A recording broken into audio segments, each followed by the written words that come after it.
Sejak sekarang sudah saja, jangan terlalu banyak memikirkan orang lain. Pikirkan saja dirimu sendiri dengan baik. Ketika engkau berbaik hati, terlalu sering mengalah demi orang lain. Sejak itu mereka akan menganggap kebaikan hatimu seperti itu sebagai kewajiban atas dirimu, bukan lagi sebagai kebaikanmu.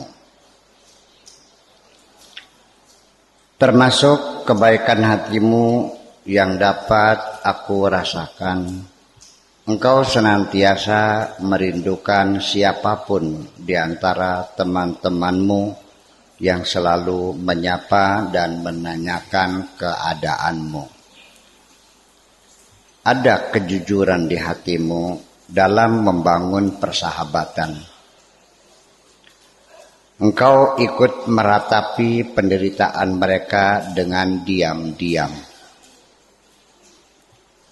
Engkau merasakan sakit yang engkau sembunyikan di balik senyuman. Kendatipun demikian, engkau dalam keadaan sadar, mengetahui betul, banyak di antara teman-teman yang datang ketika mereka ada kebutuhan saja. Selepas itu, setelah mereka dalam keadaan senang, seolah-olah tidak kenal lagi. Memang aku juga sangat mengerti, wahai kekasihku, bahwa dalam merawat persahabatan dalam kehidupan ini seperti duri ikan bandeng yang nyangkut di tenggorokan. Ditelan tidak mau masuk, dikeluarkan juga susah. Bila engkau benar ingin hidup nyaman, sangat mudah engkau lakukan. Tetapi bila engkau ingin hidup susah, juga tidak sulit. Semuanya dalam genggaman. Sebab dengan mudah dapat dibayangkan bagaimana kita mampu menjalani kehidupan ini apabila kita tidak punya keberanian untuk terus berusaha dan mengulangi upaya. Yang paling penting, engkau punya kepribadian tersendiri. Jangan menjadi fotokopi siapapun. Jangan meniru langkah siapapun. Jangan mengikuti pikiran siapapun. Dan jangan menjadi bayang-bayang siapapun. Sebab kapan-kapan akan tampak berbeda orisinil dan imitasi. Seperti yang telah terjadi atas dirimu, ada temanmu yang menghilang karena engkau telah berterus terang dengan ketulusan hatimu. Dalam hal ini engkau tidak usah bersedih hati. Engkau sangat beruntung dengan peristiwa itu. Terima saja sebagai pelajaran penting dalam hidup. Ada sebagian orang yang dalam otaknya tersimpan kedunguan, yang tidak suka kepada orang yang berkata dengan jujur, lebih senang mendengarkan omongan basa-basi.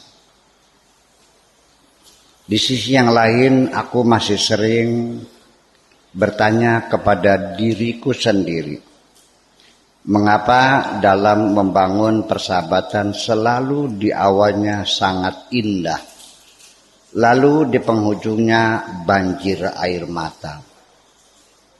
Andaikan kita tahu apa yang terjadi kemudian, tentu kita akan lebih mawas diri melihat gemerlapnya suatu permulaan. Bila engkau masih juga ragu-ragu, silakan saja coba sendiri. Turuti saja keinginanmu untuk menyenangkan semua orang. nanti akan kau ketahui semua orang mencintai dirimu kecuali dirimu sendiri. Lebih jauh lagi nanti ketika engkau ikut bersedih hati melihat penderitaan orang lain, tetapi engkau tidak pernah bercerita atau berkeluh kesah kepada siapapun tentang penderitaan dirimu sendiri, maka engkau adalah termasuk manusia langka di dunia ini. Kebaikan hatimulah, wahai kekasihku, yang menjadi sebab engkau banyak mendapat keberuntungan dalam kehidupan di dunia ini.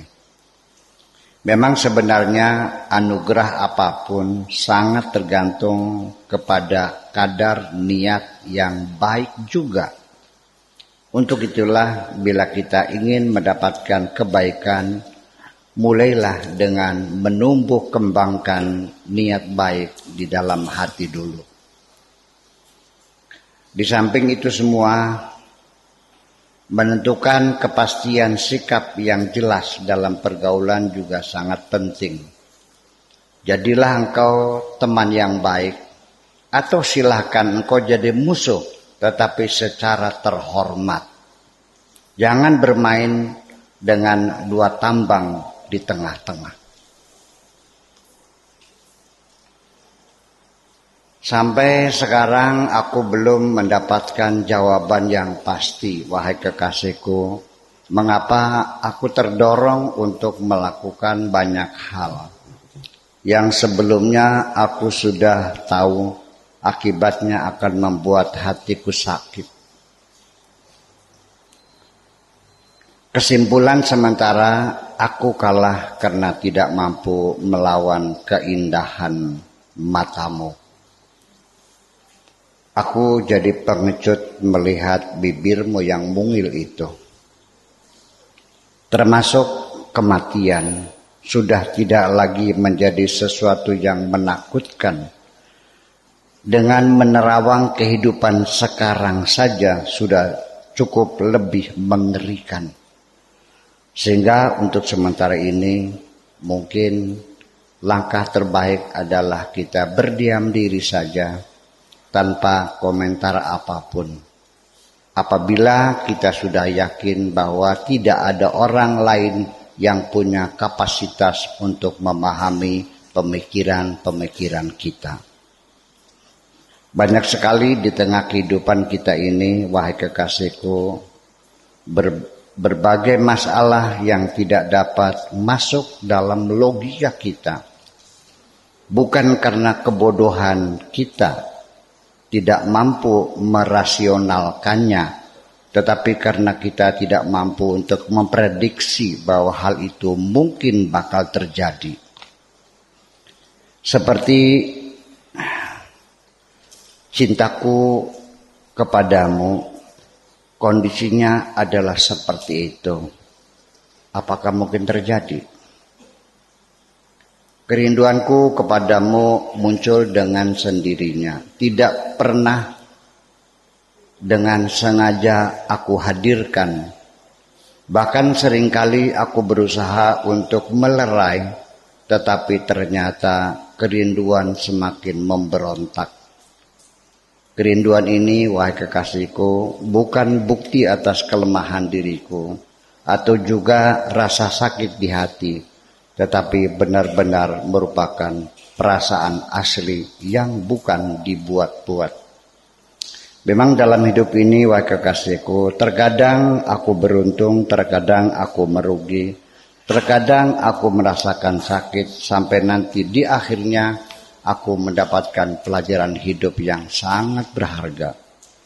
Dulu aku pernah belajar terinspirasi oleh kehidupan burung elang yang punya mata mampu melihat sesuatu yang jauh di sana. Hidup merdeka, tidak terikat dengan aturan-aturan, percaya diri yang tinggi, punya keinginan yang sangat keras, mampu menanggung segala resiko, dan selalu bertengger di puncak-puncak pohon. Itu semuanya menjadi angan-angan hampa. Kini aku menjadi lemah, tidak berdaya melawan wajahmu yang cantik jelita. Sejak itu aku tidak lagi berangan-angan ingin menjadi lelaki yang sempurna. Aku hanya ingin punya hati yang lembut dan halus seperti dengus nafasmu.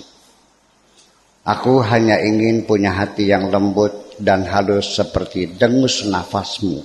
Sehingga aku dengan mudah tersadar ketika aku melakukan kesalahan sekecil apapun. Lalu aku segera bertobat kepada Tuhan.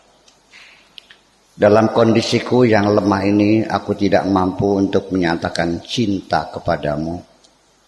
Kesalahanku yang terbesar adalah ketika dalam keadaan harta berlimpah, segala dapat kubeli, bisa hidup bersenang-senang, ternyata kulalui begitu saja, dengan sekilas dan tergopoh. Akan tetapi sekarang setelah aku kehilangan segalanya, ternyata penderitaan ini kurasakan secara mendetail dan terperinci, bahkan terurai dengan sempurna. Memang benar percaya diri itu tidak selalu muncul hanya pada saat posisiku pada pihak yang benar. Tetapi juga percaya diri dapat hadir pada saat tidak merasa takut untuk melakukan kesalahan. Engkau tidak akan menjadi orang besar ketika engkau tidak pernah mengalami kesulitan-kesulitan, dan juga engkau tidak akan mendapat pelajaran ketika dalam kehidupan ini engkau tidak pernah melakukan kesalahan. Sesungguhnya aku benar-benar mencintaimu, wahai kekasihku, tetapi aku tidak punya keberanian untuk menyatakannya. Karena kondisiku sekarang sedang dalam keadaan sangat susah. Sementara ini aku hanya bersabar menunggu datangnya kesempatan baik.